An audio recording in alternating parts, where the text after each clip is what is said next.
In a time of great trouble for the people of Israel, when their land had been conquered and many were taken far from home, a child was born into a priestly family. His name was Ezekiel. Ezekiel was born in the land of Judah, likely in or near Jerusalem, into a family that served in the temple. His father was Buzi, a priest, and from a young age, Ezekiel was raised to follow that same path. He grew up learning the laws of God, the duties of the temple, and the sacred traditions passed down through generations. As a boy, Ezekiel would have walked near the temple courts, watching priests perform their duties. He learned discipline, reverence, and the importance of holiness. His future seemed clear: he would become a priest and serve God in the temple. But everything changed. When Ezekiel was still a young man, the Babylonian Empire invaded Judah. The city was shaken, and many people were taken into captivity. Ezekiel was among those carried away to a foreign land called Babylon. Far from Jerusalem, far from the temple, his life took a turn he never expected. The dreams of serving as a priest in the temple were gone. Instead, he found himself living among exiles by a river called Chebar. The people around him were broken. They had lost their home, their identity, and their hope. Many wondered if God had abandoned them. For years, Ezekiel lived among them in silence, watching, thinking, and feeling the weight of their suffering. Then, at the age of 30, the very age he would have begun his priestly service, something extraordinary happened. The heavens opened. Ezekiel saw a vision unlike anything anyone had ever described. He saw a storm coming from the north, a great cloud with flashing fire and brilliant light. Within it were 4 living creatures, each with multiple faces and wings. Beside them were wheels, wheels within wheels, covered with eyes, moving in perfect unity.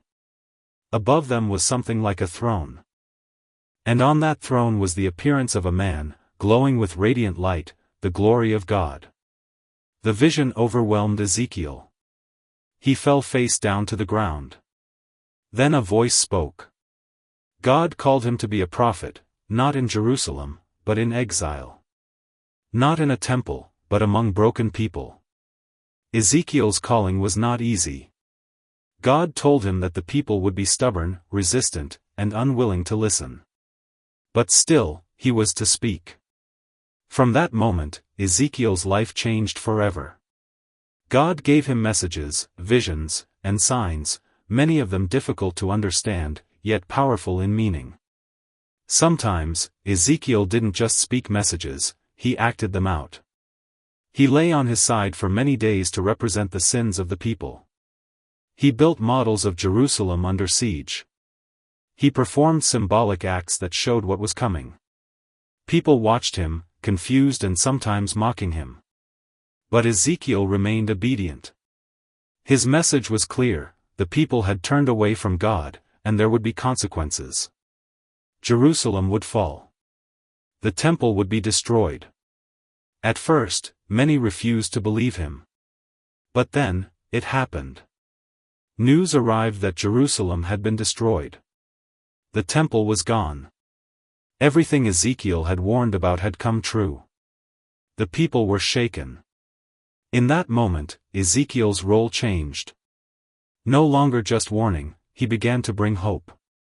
God gave him new visions, not of destruction, but of restoration. One of the most powerful visions came when God brought Ezekiel to a valley full of dry bones. Bones scattered everywhere, lifeless, silent, hopeless. God asked him, "Can these bones live?" Ezekiel answered honestly, "Only you know." Then God told him to speak. As Ezekiel prophesied, something incredible happened. The bones came together. Flesh formed. Skin covered them. But they were still lifeless, until breath entered them. And suddenly, they stood, a vast living army. It was a message: what seems completely lost can be restored. Ezekiel continued to receive visions, of a renewed people, a restored land, and a future where God would dwell among his people again. He saw a new temple, a symbol of hope and presence. Through all of this, Ezekiel remained faithful. He did not turn away from his calling, even when it was difficult, even when it cost him personally. His life was not easy. Being a prophet in exile meant loneliness, rejection, and sacrifice. But he continued to stand firm. As the years passed, Ezekiel grew older. His mission had been fulfilled, he had warned, he had spoken truth, and he had given hope. Unlike some other figures in the Bible, the exact details of Ezekiel's death are not recorded in Scripture. The Bible does not describe how or when he died. But history and tradition suggest that he spent the rest of his life among the exiles in Babylon, continuing to speak and guide the people. What is clear is this: Ezekiel lived a life of obedience. From a priest who lost his place in the temple, to a prophet who carried God's voice in exile.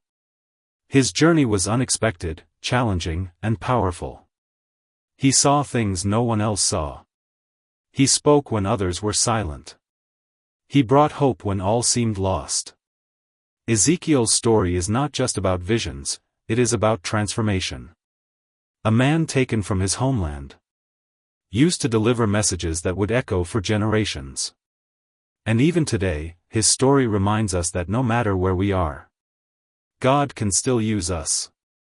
Your situation doesn't limit your purpose. Like Ezekiel, even in difficult seasons, stay obedient, because God can use you right where you are.